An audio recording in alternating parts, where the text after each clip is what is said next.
우리가 이야기를 시작하는 순간 우리는 하나의 언어적 우주를 창조합니다. 이것이 관념입니다. 당장 내 눈앞에 보이는 모니터처럼 실제로 존재하는 것이 아니라 그저 생각으로 머릿속에 그린 그림을 만들어낼 수 있습니다.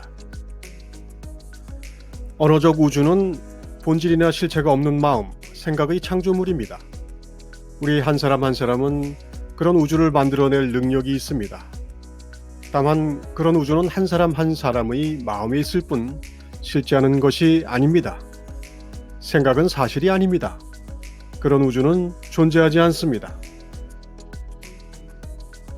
그래서 언어는 사실을 전달해 줄 수 없고 단지 어떤 것을 가리킬 뿐인데 우리는 무수히 그 사실을 잊습니다.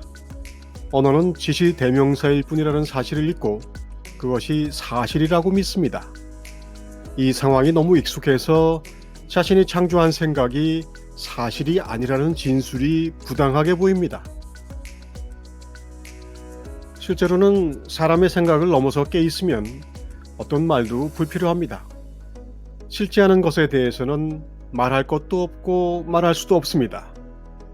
마치 모든 일이 자동적으로 일어난다는 것을 깨닫게 되면 그것을 운명이라 하든 신의 의지라 하든 우발적 사건이라고 하든 아무 상관이 없는 것과 같습니다. 그래서 이런 이해에 도달하면 우리는 관찰자로 머물며 이해하고 즐기지만 동요되지는 않게 됩니다. 우리는 우리가 바꿀 수 있는 것에 대해서만 책임이 있는데 세상은 우리가 바꿀 수 없습니다. 우리가 바꿀 수 있는 것은 세상에 대한 우리의 마음가짐이 전부입니다. 바이런 케이티는 현실이 신이라고 합니다. 세상의 모든 일은 이른바 성령의 역사에 의한 것이므로 신의 뜻이 발현한 것이기 때문이죠. 이것을 불교에서는 연기라고 합니다. 유튜버 화이트 래빗은 신과 맞짱 뜨지 말라고 합니다. 만약 우리가 바꿀 수 있는 것이 세상에 대한 우리의 마음가짐이 전부라면 우리는 바로 거기서 우리의 책임이 있다는 것을 발견할 수 있습니다. 따라서 우리가 행위나 언어로 남을 돕는 것이 아니라 우리는 오로지 관찰자 의식으로서만 도울 수 있는 것이죠. 좀 이상하다고 느낄 분이 많을 겁니다. 이게 우리의 상식과는 너무도 달라 보입니다. 하지만 그것은 남을 돕는다는 우리의 관념이 애초에 잘못되어 있기 때문입니다.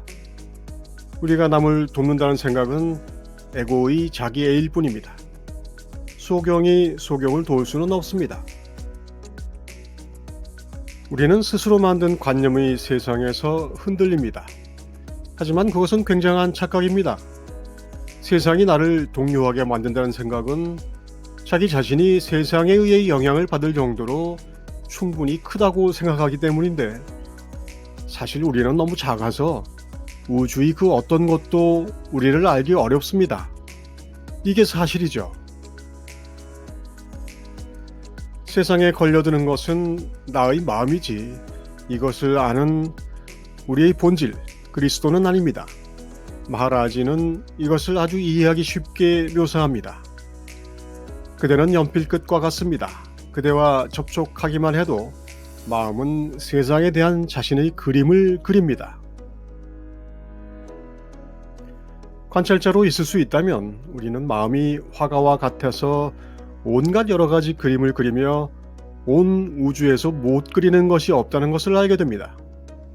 그리고 투철하게 그것을 사실이라고 믿습니다. 말하지 말대로 세계의 실존성에 대한 믿음을 처리하면 하나의 꿈처럼 해소될 것들을 말입니다.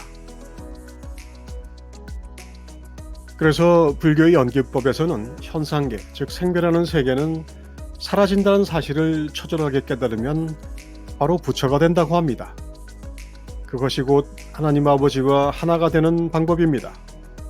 하나이고 둘이 아니다라는 단어의 뜻은 인도말 소함, 즉 내가 그것이다 라는 뜻입니다.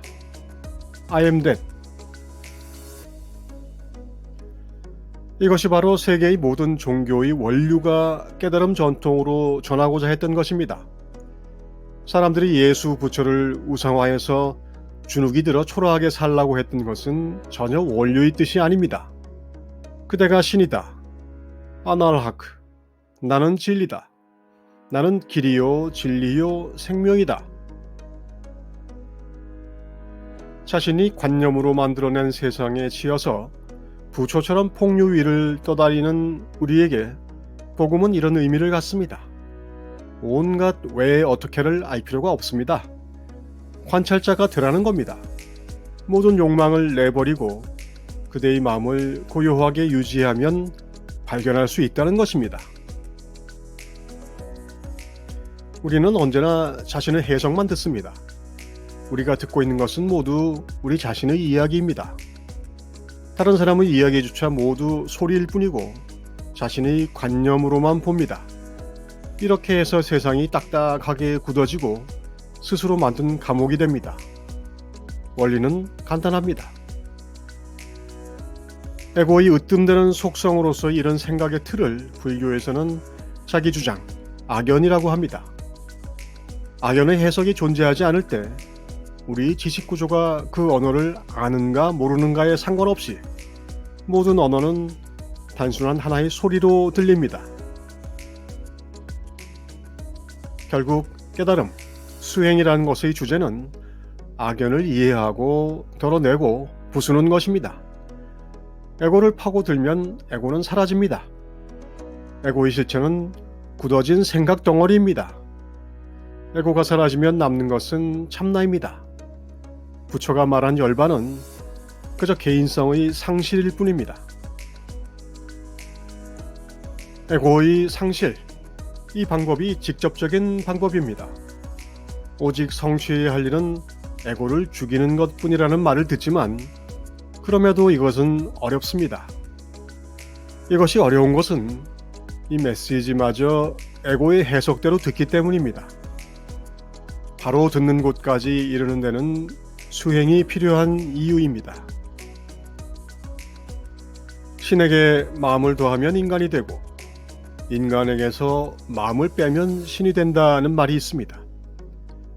깨달음이란 우리가 한 사람이 아니라는 사실을 깨닫는 것입니다.